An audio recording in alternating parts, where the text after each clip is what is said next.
Este día lunes 29 de noviembre, aquí inicia la emisión de la mañana del Comercio TV, emisión nacional en Televicentro. Benita, buen día. ¿Qué tal, querido Robert? Amigos televidentes, muy buenos días. Gracias por acompañarnos en una nueva jornada informativa con importante información federada durante las últimas horas. Diario El Comercio ya está en nuestra mesa de trabajo. Títulos importantes que tiene El Comercio en su edición impresa. Distancia es uno de los retos para los colegios. Desastre en Amazonía del Perú tras terremoto de 7.5. La reforma no puede cambiarse o derogarse.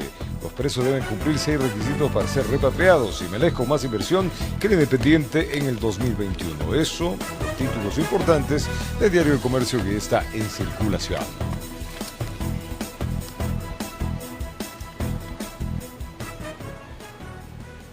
Arrancamos con las noticias. A continuación, destituyen al director del Centro de Privación de Libertad número 4 en Guayaquil. Bueno, esto sucedió tras verse implicado en un accidente de tránsito al estar bajo efectos del alcohol. El ahora exfuncionario está detenido.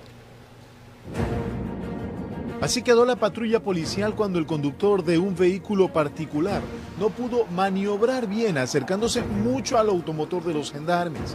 Esto en la vía Daula en Guayaquil. Luego, al tratar de arreglar todo, las cosas se salieron de control, pues los ocupantes de la camioneta implicada eran funcionarios del Servicio Nacional Integral a Personas Privadas de la Libertad, conocido como el SNAI. La Policía Nacional dio a conocer los detalles de lo que pasó luego de este accidente. Un vehículo en la cual estaba conducido por un señor miembro del SNAI y en la parte posterior estaba el señor que era director de la regional, donde interviene la Policía Nacional, ya que fue impactado este carro o un carro de la Policía Nacional, es decir, una patrulla policial. Posterior a esto, el señor director de este centro se había portado agresivo, queriendo agredir a los señores agentes de tránsito y posterior a los miembros policiales. Que después de horas de audiencia en el Complejo Judicial Florida, se llegó a un acuerdo. La policía lo aprehende y lo lleva a la audiencia respectiva y a las 3 de la mañana el señor juez se lo determina y donde esta persona pide disculpas públicas a los servidores policiales y a los agentes de tránsito. Quedó en libertad, así es. Los ocupantes del vehículo, al parecer, se encontraban en estado etílico. Tiene conocimiento que salía del centro, así es. Esto tendrá que llevarse a una investigación a través del director del SNAI. Pero después de varias horas, el SNAI en su cuenta de Twitter daba a conocer que los funcionarios Fausto R. y Jofre G. habían sido notificados sobre la terminación del nombramiento de libre remoción. A partir de hoy, el coronel en servicio pasivo Mario Augusto Mendieta estará a cargo del Centro de Privación de Libertad Guayas número 4, informó Julio César Saona. Y en Babahoyo, en la sede de la Fiscalía Provincial de Los Ríos, los ventanales de esa institución fueron apedreados. Aunque la Fiscalía no cuenta con cámaras de videovigilancia, los videos de locales de vecinos aportarían en la investigación de este caso que ya se abrió.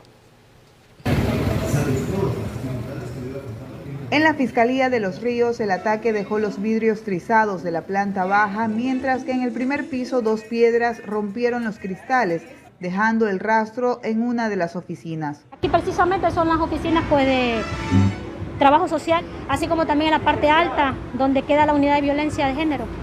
Una de las moradoras del sector dice que no se asomó por temor, pero se escuchaban gritos desgarradores.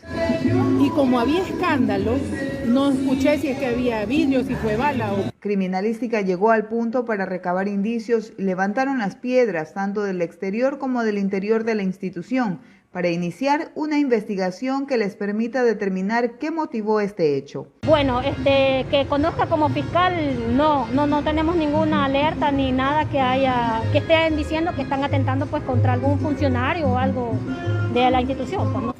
La institución no cuenta con un sistema de videovigilancia, por ello se ayudarán con los videos de los locales vecinos para lograr identificar a los autores de este hecho. Desde Los Ríos, informó Odette Camacho. Y en Loja se llevó a cabo el primer indulto a una persona privada de libertad luego de una enfermedad catastrófica y es de la tercera edad, medida tras el decreto ejecutivo 264-265. La Defensoría Pública del Ecuador consiguió el otorgamiento del primer indulto presidencial a nivel nacional para el ciudadano ecuatoriano Luis M., quien cumplía condena en la cárcel de Loja. Es una persona de la tercera edad que estaba cumpliendo una pena de 10 años y que había iniciado ya gestiones necesarias para poder tramitar su cambio de régimen con la Defensoría Pública del Ecuador. Luis M. recibió el perdón de la pena de 10 años de privación de libertad al demostrarse que padece una enfermedad obstructiva crónica e hipertensión arterial, es decir, que se encuentra incluida entre las personas con enfermedades catastróficas, con lo cual se concede este derecho conformes a los fines constitucionales. El trabajo coordinado nos permite obtener estos resultados en beneficio de aquellas personas que realmente pertenecen a grupos vulnerables, como en este caso nuestro usuario, que era una persona de tercera edad, que era una persona que padece una enfermedad catastrófica y que además en los últimos meses había presentado algunos inconvenientes de salud que inclusive obligó a que tenga que trasladarse a casas de salud. En Loja informó Marcela Constante Brito. Incertidumbre existe en el Poder Legislativo una vez que se negaron los informes de mayoría y minoría y el archivo del proyecto de ley tributaria que impulsa el Ejecutivo, por lo que hoy la discusión se centra en que si esta ley entra por el Ministerio de Ley o no. Le contamos. De entrada, el oficialismo no logró obtener el apoyo necesario para que se apruebe el informe de mayoría y por ende pase el proyecto de ley tributario y con 90 votos en contra se quedó en medio camino. Este es un proceso que nos ha convocado al país intensamente durante las últimas 3 semanas y que ha generado, por supuesto, más de una discusión, a veces acalorada, entre los mismos miembros de la comisión. UNES, que aglutina a los correístas, intentó con un informe de minoría, pero no tuvo suerte. Son los errores de ustedes. Lo que acaba de pasar el día de hoy son errores de ustedes cometidos. Se cerraron, no dieron la oportunidad a las bancadas. Mireya Pazmiño de Pachacutic se inclinó por el archivo. Desarrollado el tratamiento de este proyecto de ley no ha sido para nada democrático. Pero tampoco alcanzó los 70 votos necesarios. Ahí llamó la atención la abstención del correísmo, lo que generó críticas. Esto ya iremos viendo. Seguramente a última hora las llamadas del ático de Bélgica están cambiando todo esto. El país del encuentro sigue siendo entre el gobierno, las multinacionales con el correísmo. La ley está negada, presentada por el Ejecutivo. Por eso nosotros en la última no nos hemos prestado, como le están diciendo, que nos hemos prestado para el gobierno. No, nuestra postura, si nos hubiéramos prestado, no hubiéramos presentado un informe de minoría. Ahora la incertidumbre gira en torno si la propuesta tributaria entra por el Ministerio de la Ley o no. Luego de que ninguna de estas han alcanzado la votación necesaria para ser aprobada, procedo a clausurar la presente sesión. Ahora hay una disquisición jurídica en la Ley Orgánica de la Función Legislativa de qué es lo que ocurre en estos momentos, ¿no? O sea, no se sabe todavía. En estos momentos no tenemos una definición en concreto. Entra por el Ministerio de la Ley. No tenemos en estos momentos una definición concreta. Quedará ya en la potestad del Ejecutivo qué interpretación hace sobre esta situación. Lamentablemente, con este pacto que ha realizado el gobierno con UNES, de acuerdo a la votación que hemos observado, va a pasar por el Ministerio de la Ley. Informó Héctor Romero. Recuerde que hoy lunes hay la normativa del pico y placa en la ciudad. No deben transitar entre las 5 y 10 de la mañana y 16 y 21 horas autos y motos terminadas con la placa 1 y 2. Y más adelante, amigos televidentes, el CNE eliminó de su registro a 5 organizaciones políticas nacionales. Al regresar, los detalles de esta y otras noticias. Gracias por continuar en nuestra sintonía, amigos televidentes. Continuamos informando. 5 organizaciones políticas nacionales fueron eliminadas del registro del Consejo Nacional Electoral tras no cumplir con los requisitos para su permanencia. El Consejo Nacional Electoral eliminó de su registro a 5 organizaciones políticas nacionales. Esto debido a que las mismas no cumplían con requisitos como porcentajes mínimos de respaldo popular y número de dignidades electas tanto en elecciones seccionales como generales. No obstante la decisión tomada hoy día por el Consejo Nacional Electoral, estas organizaciones políticas tienen el derecho a recurrir ante el Tribunal Contencioso Electoral, que es de última instancia respecto a respaldar o simplemente revocar lo que nosotros hemos decidido. Las 5 organizaciones políticas que fueron canceladas del registro permanente son Fuerza Ecuador, cuyo líder es Dalo Bucarán, Ecuatoriano Unido de Edwin Moreno, hermano del exmandatario Lenín Moreno, Concertación, representado por César Montúfar, Unión Ecuatoriana de Washington Pesantes y Justicia Social de Jimmy Salazar. Con ello, el CNE también dispuso que se excluya definitivamente los nombres de las personas que constaban como afiliadas o adherentes a dichos partidos y movimientos. El incumplimiento a lo que establece la norma, esto es, si no cumplen con por lo menos el 4% de los votos válidos en 2 elecciones pluripersonales, distintas y consecutivas a nivel nacional, o por lo menos 3 representantes a la Asamblea Nacional, o al menos el 8% de alcaldías, o por lo menos un concejal o concejal en cada uno de al menos el 10% de los cantones del país. Quienes se salvaron de ser eliminados son el Partido Socialista Ecuatoriano, Construye Lista 25 y el Movimiento Nacional Podemos, Lista 17, informó Valeria Navarro. Y ante la no aprobación y modificación del archivo del proyecto de ley de desarrollo económico, juristas coinciden que la propuesta normativa pasará directamente por el Ministerio de la Ley. Veamos. La Ley de Desarrollo Económico, que pretende la generación de tributos, pasará por el Ministerio de la Ley, según lo explican juristas. La Constitución y la Ley Orgánica de la Función Legislativa es clara y establece que si es que la Asamblea Nacional no aprueba, modifica o archiva un proyecto de ley urgente en materia económica en el plazo de 30 días, el presidente tendría la prerrogativa de solicitar su publicación de forma inmediata en el registro oficial. ¿Pero qué significa que el proyecto normativo pase por el Ministerio de la Ley? Es decir, el debate que hizo la Asamblea no tiene ningún valor jurídico, no tiene ningún contenido, y el texto pasa tal cual como fue aprobado, como fue ingresado por el presidente de la República. El bloque correísta UNES ha insistido en que la ley debe ser archivada, pero cuando tuvieron que votar por esa moción se abstuvieron. La ley fue archivada y no puede entrar por el Ministerio de la Ley. Cuidado, cuidado, porque fue negada. La ley, cuando uno toma determinada decisión o postura sobre algo, tiene que determinar una consecuencia clara y expresa. Al no determinarla, yo no puedo entender que tácitamente ha sido negado el proyecto de ley. Tiene que haber un pronunciamiento expreso y es por eso que se presentó una moción específica sobre el tema, la cual no tuvo los votos necesarios. Ante esto, representantes del sector empresarial se reunirán este lunes para analizar la situación.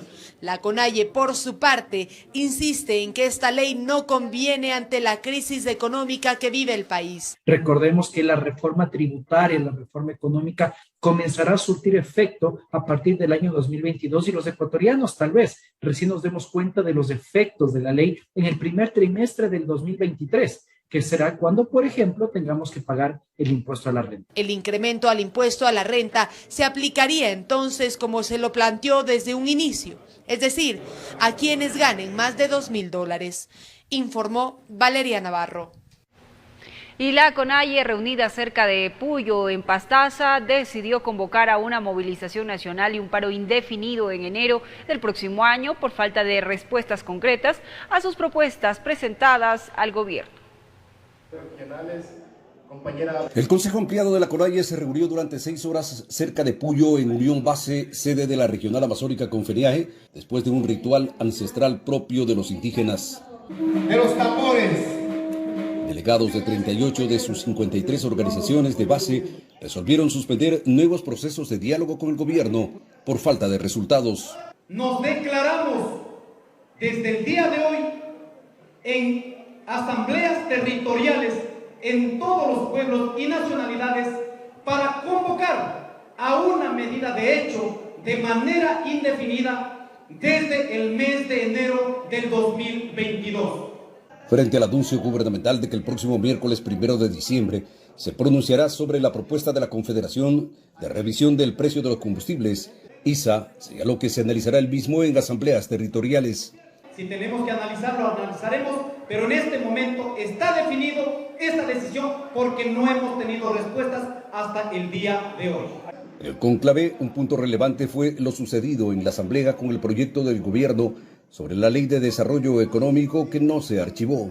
Por la cual exigimos a todos los asambleístas a actuar en base a las demandas de la mayoría de los sectores populares que en este momento de crisis.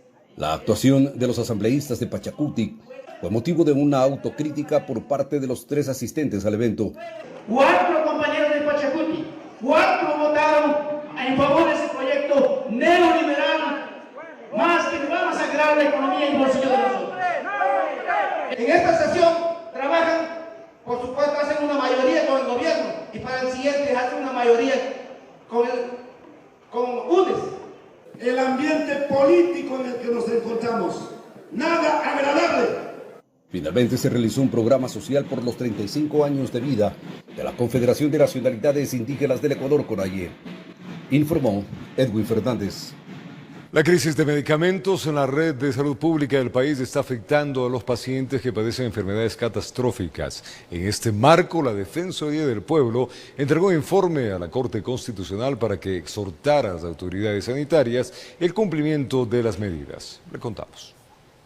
Según el boletín anual del 2020 sobre la situación del VIH-Sida en el Ecuador, emitido por el Ministerio de Salud Pública, alrededor de 45.000 personas viven con la enfermedad en el país. La importancia de que reciban sus medicamentos retrovirales es fundamental para que tengan un buen estado de salud. Pero con la crisis de medicamentos que la red de salud presenta, el desabastecimiento también ha afectado a este grupo poblacional. Debemos tomar en cuenta que las personas que viven con VIH son personas que necesitan ese medicamento exactamente para vivir. El derecho a la salud y el derecho a la vida no implica únicamente que no haya penas de muerte en el Ecuador, sino que el Estado ecuatoriano garantice que efectivamente las personas tengan la posibilidad de una vida adecuada. En este contexto, la Defensoría del Pueblo presentó por 9ª ocasión un informe a la Corte Constitucional para que ésta aperture una fase de seguimiento para que las autoridades cumplan con la entrega del medicamento. Y sea la Corte quien disponga al Ministerio de Salud Pública como ente rector, garantice la provisión de medicamentos en todos los hospitales. Explican que desde el 2020 que se evidenció el desabastecimiento de medicamentos, las autoridades no han tomado las acciones respectivas para solucionar el problema. Realmente el desabastecimiento de medicamentos antirretrovirales ha sido una constante. Sin embargo, en razón a la crisis económica generada en el año 2020, efectivamente ha sido mayoritariamente evidenciada. Pero esta situación no sería la única, ya que pacientes de otras enfermedades consideradas catastróficas también demandan la falta de fármacos para sus tratamientos. El desabastecimiento de medicamentos no es solamente en antirretrovirales, existe en otras áreas. La Defensoría del Pueblo levantará un informe también de las otras áreas que están sin medicamentos. Ahora la Corte Constitucional deberá analizar el informe de la Defensoría del Pueblo para emitir un pronunciamiento sobre la problemática y disponer acciones inmediatas. Informó Mauricio Sánchez. Más adelante, amigos televidentes, el 70% de pacientes UCI del Hospital Pablo Arturo Suárez no están vacunados, por lo que enfrentan complicaciones en su salud. Al regresar los detalles.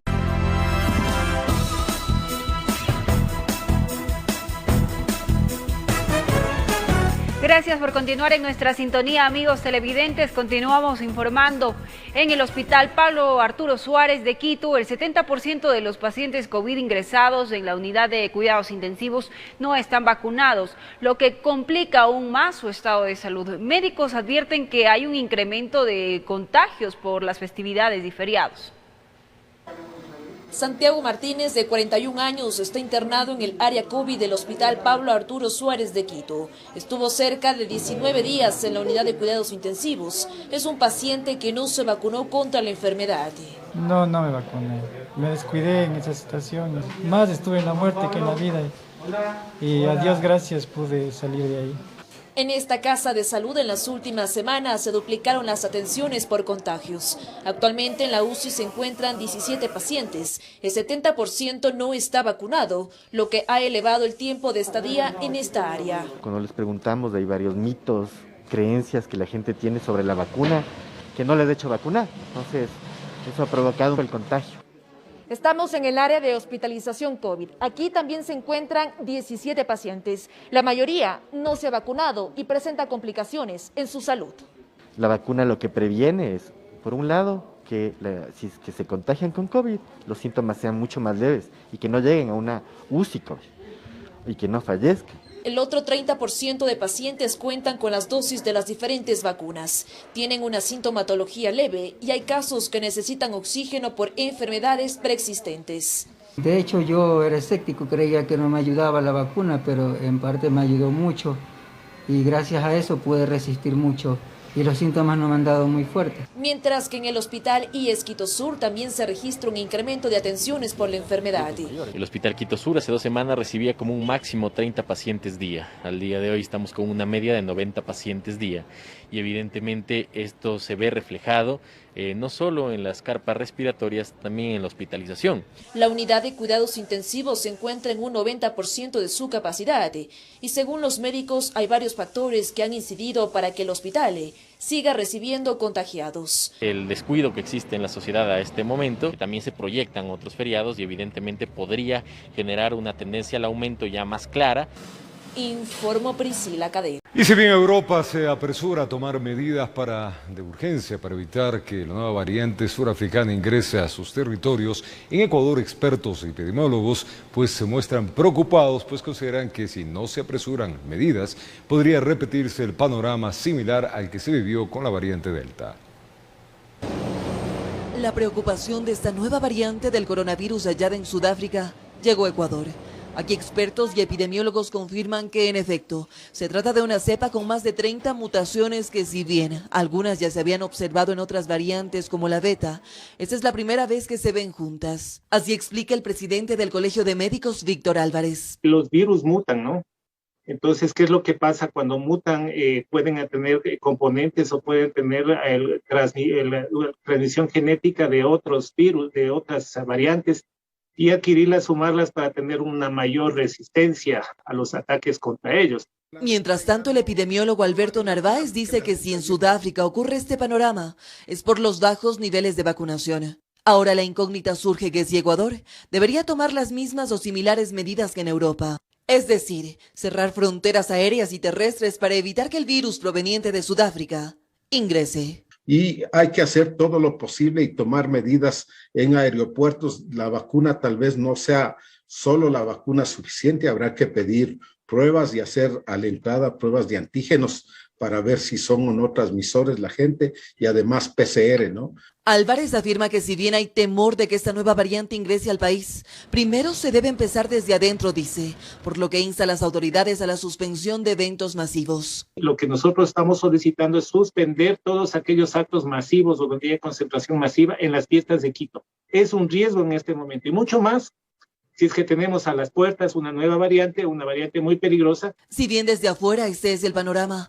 desde adentro también se analiza, y es que el equipo de vigilancia epidemiológica del Ministerio de Salud Pública se activó para definir nuevos lineamientos y así prevenir el ingreso de esta nueva variante, por lo que se espera que en las próximas horas estos protocolos sean anunciados. Hay la preocupación de lo que está ocurriendo y obviamente de esta nueva variante que ha complicado a Europa y es lo que el COE tomará siempre decisiones responsables y técnicas. Informó Ismenia Solórzano. Y una importante afluencia de personas registraron este fin de semana algunos puntos de vacunación de la capital. Se aplicaron primeras dosis y el refuerzo también para muchas personas. La mayoría señaló sentir temor por la variante sudafricana. La preocupación de Blanca Corral era saber cuándo sería beneficiada del refuerzo de la vacuna contra el coronavirus. Este fin de semana acudió al punto de vacunación ubicado en la Universidad de las Américas UDLA, sede Granados, al norte de la capital para averiguar cuándo le tocaba. Y resultó que salió con su tercera vacuna. Pero llegó ya el día. Estoy tranquila, pero seguimos manteniendo la mascarilla, el alcohol, lavado de las manos. Como ella, un importante flujo de personas se registró en varios puntos de vacunación que ya se empezaban a ver desolados. La mayoría manifestaba estar preocupada por la variante sudafricana, que ya está causando serios estragos en múltiples países. Ay, qué miedo que da. Sí, por eso toca venir a vacunarse, para estar más seguros. Es necesario que tomen conciencia y solo cuando un familiar muere, ese momento parece que toman conciencia. Por ello no dudaron en dejar pasar más tiempo y acudir algunos por primeras, otros por segundas dosis y por el refuerzo. Listos vacunados y confesados. Sí. Tocó cuidarse, pues yo ahora me siento más tranquila. Pues. Dicen que pese a ello saben que deben seguir cuidándose y no bajar la guardia. Tenemos que cuidarnos más. Y con las fiestas de Quito lo que se espera es que la gente se cuide. Si quieren festejar, siempre con precaución. La gente se relaja mucho y las consecuencias pueden venir, ¿no? La gente no entiende que debe cuidarse. Nosotros nos hemos cuidado. La familia está completa. No nos confiemos porque estamos vacunados, hay que seguirse cuidando, todavía somos vulnerables. Frente al gran número de personas que asistieron, la jornada fue muy organizada y ágil. Muy bien, muy organizado, aquí excelente la atención, nos fue muy bien. Muy rápido, porque si nomás llegué, ya, que vengan para vacunarse, para que estar más seguros. En Quito informó Adriana Rojas. No se olvide que Quito rige el sistema pico y placa que prohíbe la movilización de motos y de autos que tienen terminado en 1 y 2. Esto entre las 5 y 10 de la mañana y 16 y 21 horas. Cumpla con la normativa y evítese problemas y sanciones. Y más adelante, los eventos por fiestas de Quito deben cumplir con el aforo permitido. Al regresar los detalles de esta y otras noticias. Y nosotros retomamos la información, amigos televidentes. Iniciaron los festejos por fiestas de Quito. Todos los eventos y actividades deberán respetar el número de aforo y las medidas de bioseguridad. Los controles continúan. Las fiestas de Quito vuelven a los eventos masivos. El pasado viernes, la Carita de Dios tuvo su pregón con artistas e invitados. Pero a pesar de que se debe cumplir con los aforos establecidos, sí se registraron aglomeraciones. La distancia de 2 metros entre personas no se respetó. Durante la noche del viernes y el fin de semana, agentes metropolitanos supervisaron las chivas. Al momento, 54 de ellas se encuentran autorizadas para su funcionamiento. Los controles se intensifican. Los recorridos, el centro histórico está totalmente prohibido. De aquí del norte pueden salir por la avenida Las Iris, toma las Naciones Unidas, Amazonas, 10 de agosto, hasta San Blas. Y la del sur sale igual desde la tribuna del sur hasta la parte que colinda el centro histórico, pero el centro histórico totalmente prohibido. Y es que hace un año este tipo de diversión se suspendió por la pandemia. Ahora las quiteñas y quiteños podrán nuevamente gozar de las fiestas, pero con las medidas de precaución necesarias para evitar contagiarse de la COVID-19. Estamos verificando que cumplan con todas las normativas, que estén cumpliendo el aforo y todos los protocolos de bioseguridad. Sin embargo, al Colegio de Médicos de Pichincha le preocupa la situación y pide a las autoridades suspender los eventos masivos ante posibles contagios de la COVID-19. Informó Valeria Navarro. Y dentro de la agenda por fiestas de Quito, este fin de semana se inauguró oficialmente el tradicional caminato de 40 y por la pandemia este año contará con la mitad de parejas participantes. Luego de 2 años, los quiteños vuelven a celebrar a Quito con el tradicional Campeonato Mundial del 40, que fue retomado en medio de música, baile y desde luego los populares hechos. Una fiesta de Quito sin el 40, imposible. Nadie en sus cabales entendería algo así. 2 por chuncho, marido tiene, le di la vuelta. Ingeniosos dichos de quiteños, chagras y gringos. Edición número 52, cuyo pitazo inicial lo dio el alcalde de la capital, Santiago Guarderas. Como siempre, sea una tradición el 40 quiteño, que se utilice todos los términos que en el 40, para que sea un buen 40, ¿no es cierto? Y declaro oficialmente inaugurado el campeonato de 40 de la Asociación Deportiva de Quito. Y a lo que fueron, el burgomaestre formó pareja con la reina de Quito, Estefanía Álvarez, enfrentando a sus contrincantes, la virreina Dominique Quiroga y su cumpla José Granizo, presidente de la Asociación de Periodistas Deportivos de Pichincha. Muy bien, ganamos con el alcalde, muy bien. A la virreina, pues, 2 por guapa, claro. No se dejó pasar por alto el ritual de rigor. En el rincón del zapatero, espacio en el cual el perdedor limpia los zapatos del ganador, el alcalde, pese a ganar, limpió el calzado de la reina. Esto muy bien, está pasando una franela hasta en el tobillo. Un aplauso para el señor alcalde que sabe de su oficio. En ediciones anteriores participaron 96 parejas, pero este año serán 48 para cumplir con las medidas de bioseguridad. Espero que estas tradiciones continúen porque pueden ver que cuidándonos seguimos divirtiéndonos, así que a disfrutar de nuestra hermosa ciudad y sus tradiciones. Las eliminatorias de este tradicional juego se llevarán a cabo este lunes 29, martes 30 de noviembre y el miércoles 1 de diciembre. El viernes 3 se tiene prevista la gran final. La pareja ganadora del mundial se llevará $2,000. Además, los subcampeones recibirán $500. En Quito informó Adriana Rojas. Y la reina de San Francisco de Quito, Estefanía Álvarez, y su corte visitaron las instalaciones de Televicentro.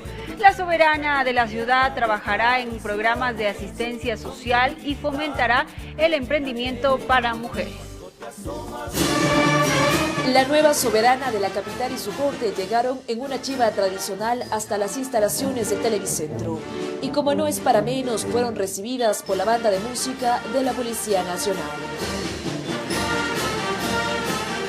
En medio de risas y de fondo la canción del Chullita quiteño, conocimos más de Estefanía Álvarez, reina de San Francisco de Quito.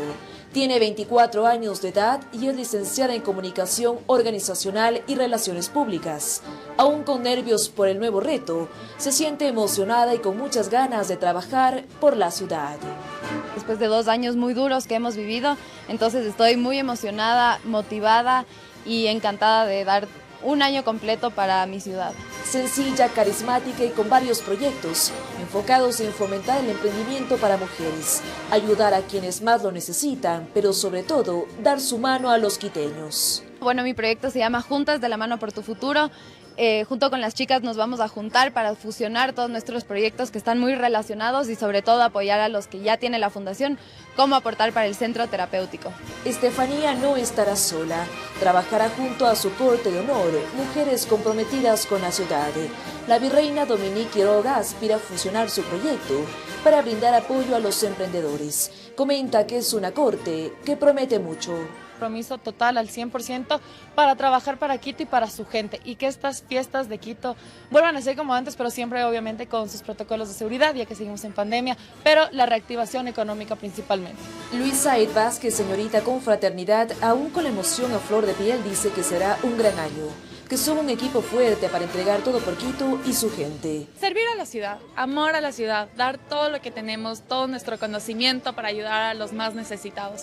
3 mujeres que impulsarán programas de asistencia social y ayuda a personas con discapacidad. Informó Priscila Cadena. Al retornar, Suiza celebró este domingo un histórico referéndum donde se consultaba a la población si estaba o no de acuerdo con la implementación de un pase sanitario con el carácter de obligatorio. Esto y más te contamos al retornar. Ya venimos.